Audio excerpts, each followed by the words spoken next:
yango ngana baninga na ngai ya wenge todesidaki ke concert ezobeta le 30 juin na 40% oyo ya bénéfice ya concert tokoverse yango na bino bamama na bana.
Faites comme moi, je viens de trouver une solution pour ma famille.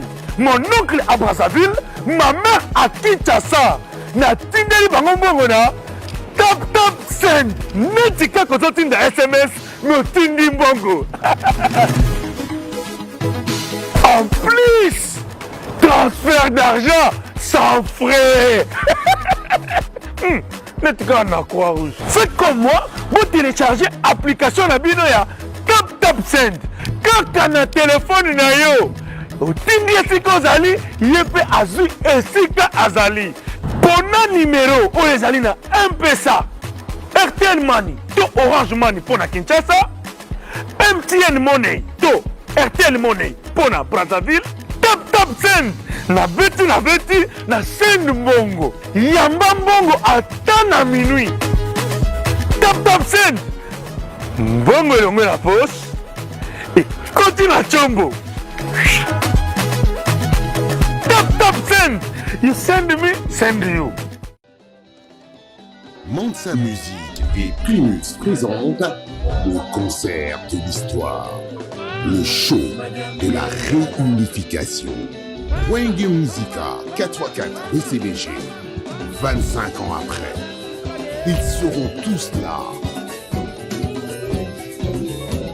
Le 30 juin 2022 au stade des Martyrs à Kinshasa. Venez vivre le show de l'année avec les anges adorables. Wenge Musica 4x4 BCBG. Yabiso Wenge. Prix 5 000 francs congolais. Ouverture des portes à 10h. Infoline 09 00 11 51 16. Une production Mansa Musique. Venez découvrir Lens by BBL, des lentilles de... C'est Congo Mokili, Ibrahim Abdi Oyaka, toujours vers Bino, Kopé Sabino, information. Nous sommes ici sur l'avenue Enseignement Wapitoye, Mona Lissu Bana Wenge, Kotala Maman, Maman Nabiso à Phare DC, Kotala Bassi na Bango, Wapi, invité qui Bongo, Wenge 4x4, Adolphe Dominguez, presque tout le monde est invité Bango Baza, Awawa. Mais là, nous, ce qui va se passer à l'intérieur, et puis de raison, pour conclure.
ya mama Georgette Ondekane. Oyo azali mwasi ya mayele. Mwasi ya makasi. Omona ye munene te ya. Amakasi. Amakasi na kati mpe na libanda. Atonga na kati mpe na libanda.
nationale akotala na mbela na bino ndenge nini akopesa biso badirective ndenge tokosala mosala par rapport ya makanisi na bino yango bomoni présence ya excellence tokei kolela ye po ezala butu ntongo pokwa soki toluki ye amonanaka wana boye te bamama nakoloba mingi te po ntango eleki bango moko nde bakoya koyebisa biso lisolo nini baye nango puke biso nyonso toyoka mpe baoyo batikali na bandaku bayoka Madame la vice-ministre de la Défense, Madame la présidente de l'association des femmes militaires, les membres de Wenge Musika, l'Union surtout, Moyokaki semble depuis plus de 3 mois que Wenge Musika a Sanganaki. Na yango ngai na Wenge Musika totali na ndenge mboka na miliki oyo na côté à est ezali bitumba ezali totali ke bato bake kobunda kuna batiki basi na bana Wenge kobetaka concert wana kaka pamba boye te il faut biso mpe tocontribue na yango nga na baninga na ngai ya Wenge todesidaki ke concert ezobeta le 30 juin na 40% oyo ya bénéfice ya concert tokoverse yango na bino bamama na bana na bino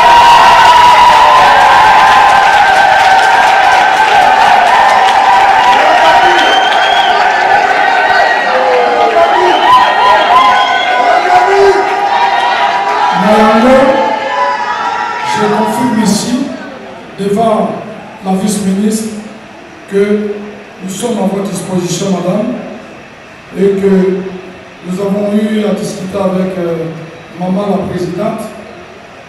Il s'agit de ce que vous savez à Bilanga. Ceux qui m'ont ezali tant que vous sololana maman, vous contribuez à payer dans la Cameroun ya Bilanga. Donc je vous merci beaucoup.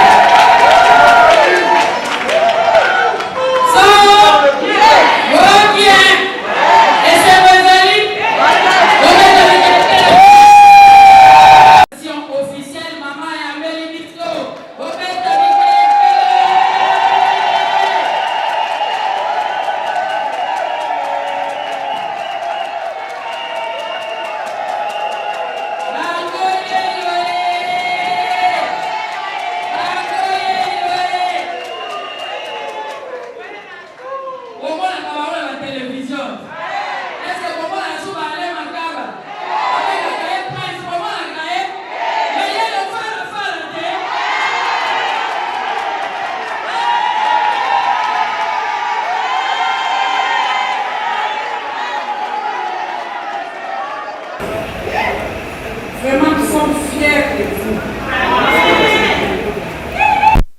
J'aimerais qu'avant toute chose, que nous puissions d'abord commencer par la prière.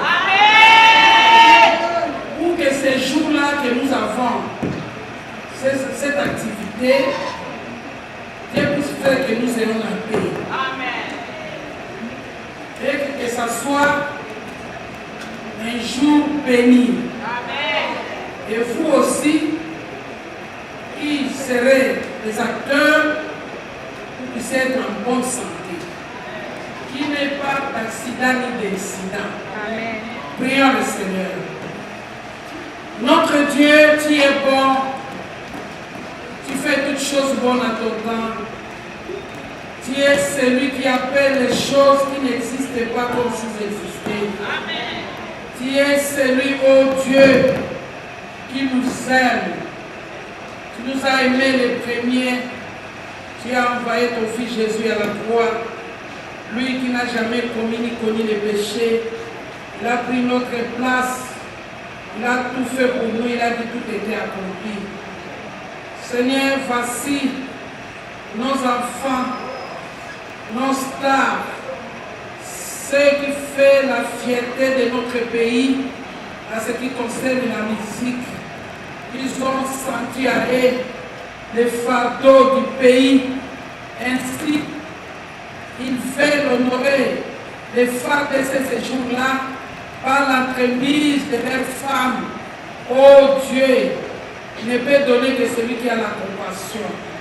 Ne peut donner que celui qui a ta parole en lui.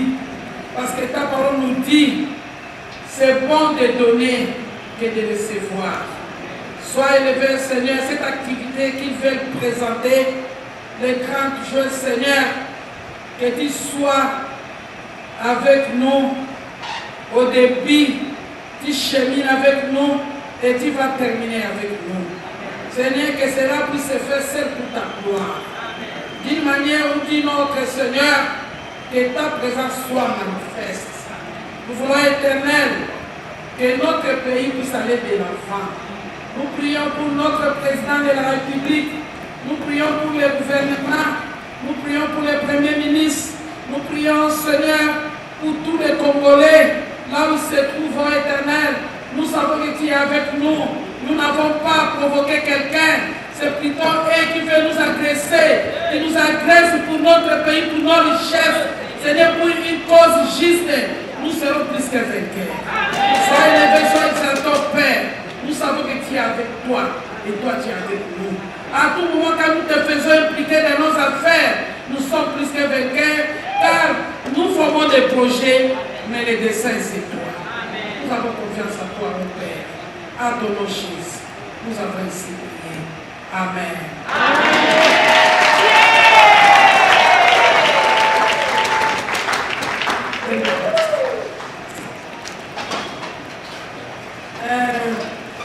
Mes enfants, nos stars, nous n'avons rien d'autre à vous donner que vous présenter notre gratitude.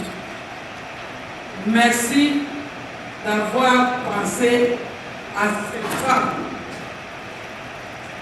qui, des fois, ne sont pas à côté de leur mari. Leurs maris sont au service de la mission. Nous allons vraiment vous soutenir dans vos œuvres pour que vous puissiez aller de l'avant. La première chose que nous ferons, en tant que mère, nous serons là pour vous soutenir plus qu'à la première.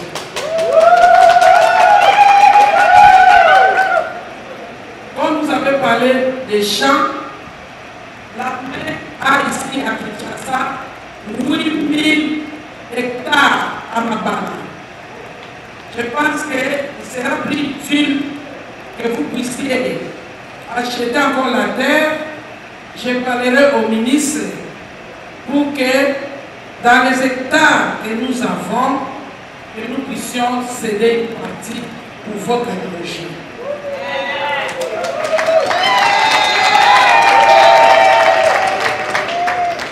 C'est depuis l'année passée que j'ai commencé à travailler à Mabana. Je pense que vous voyez quand on fait sortir des maïs mis dans les sacs de 25 kilos, c'est moi qui les fais avec les militaires. Dans d'autres dossiers, ce sont les militaires, c'est l'armée qui nourrit même la population. Nous avons commencé avec l'industrie militaire, nous sommes en train de continuer. Quant à ce qui concerne les mamans militaires, nous allons vous donner 3000 hectares.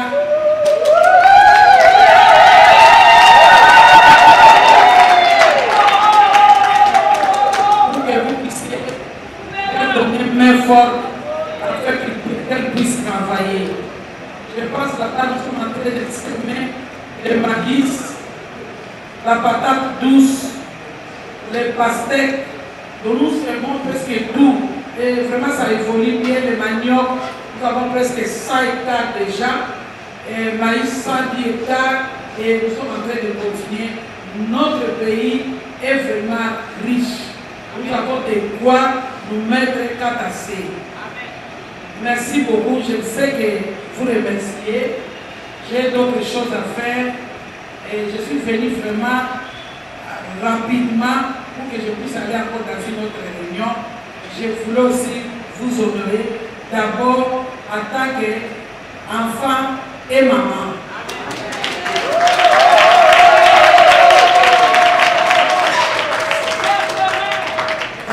Ces femmes-là, je suis toujours avec elles. À tout moment qu'ils m'appellent, même la nuit, je suis présente. C'est pour qu'ils puissent sortir. Et même à la défense, il y a une femme depuis l'indépendance. Je suis la première femme à la défense. Alors il faut un changement. Il faut que les mamans sentent que notre sœur est là. Et nous sommes toujours ensemble. Merci beaucoup.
En sachant qu'à la maison tout va bien. Maman est au contrôle. Maman est Premier ministre. Comment ça a arrêté? Alors les Wengets, s'il vous plaît, je vous demanderai de vous présenter parce que, bon, moi je connais certains de moi. Ici, je ne sais pas, même si ce soit une immunité, c'est rien. Et alors il va voir sa immunité. Daima na bino ya bina na wana makasi. Mwishishu le mama. Abati de mingezi. Kanina na kaloko kuzoba. Anena na moko wana songo.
Adolphe Dominguez.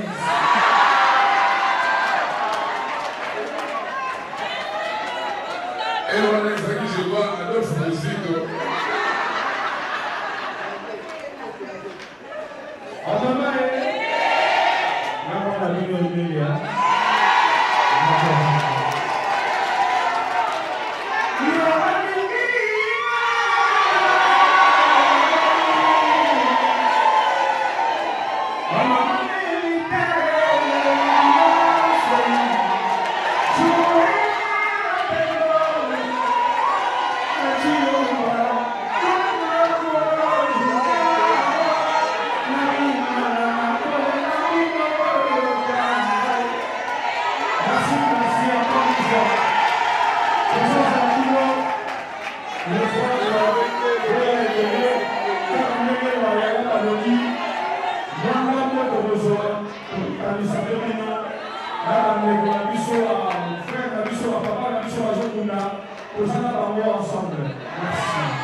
ebele mais na bamboka mosusu oyo tozotambola bastar baza respecte parce que tosala lokumu ya mboka yango bamama nasenga bino nano eloko te bali biso nazosenga ozala 10 mama 10 000 mama plutôt ezala ya koluka te ya nini te nani koyoka soni te mwana ye alobi ke mama ngai eloko nazosala moto akolia yango ezali yo ekomi yo mama ozonga nsima bauniforme nyonso kolataka bamama kozokanga namona kolataka bauniforme mosusu unité tele bamama groupe boye bino nyonso boluka meme kaka kobenga bagénéraux ya basi bamama général nyonso na basoldat nyonso ya basi tozala na star po totala bana na biso ndenge bazokosala mpo na biso oyoki nga bamama merci beaucoup ok tokotia mpe babis ekotiama totala bana modele balingi biso bamama nga naza mama ya bana 8 j'ai 5 garçons donc j'ai pu tout manquer 5 garçons 3 filles ça fait 8 j'ai déjà 17 petits-fils donc j'ai pu tout manquer mais quand je regarde mes enfants quand bazokota si ya une activité bazokota na bana na bango kabi Seigneur tu m'as tout donné ebongo bana na biso bauta kosala musika bakanisi kaka biso kote kosala eloko ya boye po topesa bamama na biso bamama militaire quelque chose bongo biso tomona yango likolo aliseki si ce n'est que la grâce de Dieu merci bamama bilanga wana tokosala ekobota ekotika sango tokobanda kokendela bango batie miziki kala kuna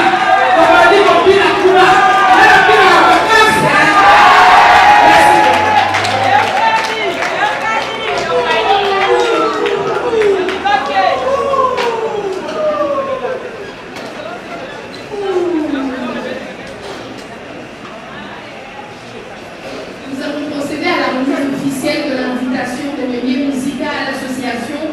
les mamans, les épouses des militaires et des policiers. Donc voilà, nous sommes invités le 30 juin. Tout le monde a sinon nous avons ça lobby. Maman la tellement le programme qui toque ok au coup ça au CP.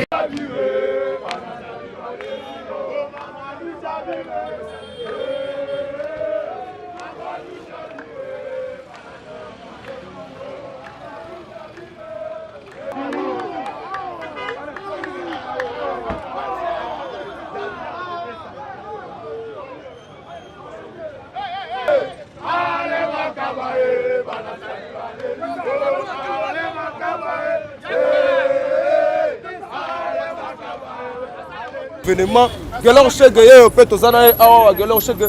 Impression de Rosanini, na romona wenge musique 4x4 lissus ensemble. Yo mon à centre-ville à Tongo, rôle Baratuni, petit galon chèque et maman oh boy bara. Ouais, merci mon frère journaliste. Pour mon concert il y a Boezala te banda ba président nyo sotombo kabaleka. Voilà.